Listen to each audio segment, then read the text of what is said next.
Now, one side in this campaign has been telling us that the issues of this election are the maintenance of peace and prosperity. The line has been used, we've never had it so good. I won't have to worry about putting gas in my car. I won't have to worry about paying my mortgage. You know, if I help him, he's going to help me. But I have an uncomfortable feeling that this prosperity isn't something on which we can base our hopes for the future. The key point I'm making right now is that the economy is moving in a positive direction. And yet our government continues to spend $17 million a day more than the government takes in. You're telling me we got to go spend money to keep from going bankrupt? The answer is yes, I'm telling you. We've raised our debt limit 3 times in the last 12 months. And now our national debt is 1.5 times bigger than all the combined debts of all the nations of the world. We're going to raise the debt limit. We always have. We will do it again. We have $15 billion in gold in our treasury. We don't own an ounce. I have been informed that the majority plans to block consideration of this amendment, which is number 1367, regarding the transparency at the Federal Reserve. Foreign dollar claims are $27.3 billion. It said that China has now surpassed Japan as the U.S. government's largest creditor, owning at least 10% of all U.S. debt, perhaps as much as $700 billion. And we've just had announced that the dollar of 1939 will now purchase 45 cents in its total value. President Obama is expected to face tough questions over the U.S. decision to pump $600 billion freshly printed dollars into its economy. Now, the move is an attempt to revive the country's finances, but will result in the devaluation of the dollar.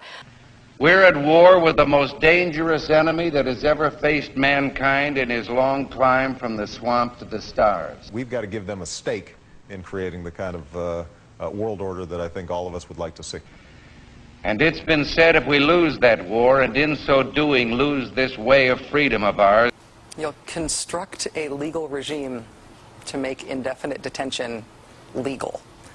history will record with the greatest astonishment that those who had the most to lose did the least to prevent its happening. They're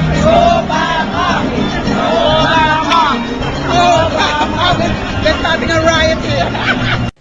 Well, I think it's time we ask ourselves if we still know the freedoms that were intended for us by the Founding Fathers. For some trips, it'll be faster than flying, without the pat down. Anna was picked to go through. Pretty much everybody except the baby was picked to go through the scanner. If we lose freedom here, there's no place to escape to. This is the last stand on earth. Damn America, that's in the Bible. Whether we believe in our capacity for self-government or whether we abandon the American Revolution and confess that a little intellectual elite in a far distant capital can plan our lives for us better than we can plan them ourselves. I've got a core set of values that I think have to be advanced, and that my individual salvation depends on our collective salvation. You and I are told increasingly we have to choose between a left or right. Well, I'd like to suggest there is no such thing as a left or right. There's only an up or down. We had an election, and it was about a direction for our country. And regardless of their sincerity, their humanitarian motives, those who would trade our freedom for security have embarked on this downward course.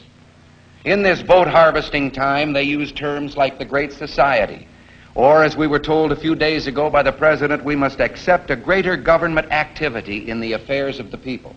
E pluribus unum, out of many, one.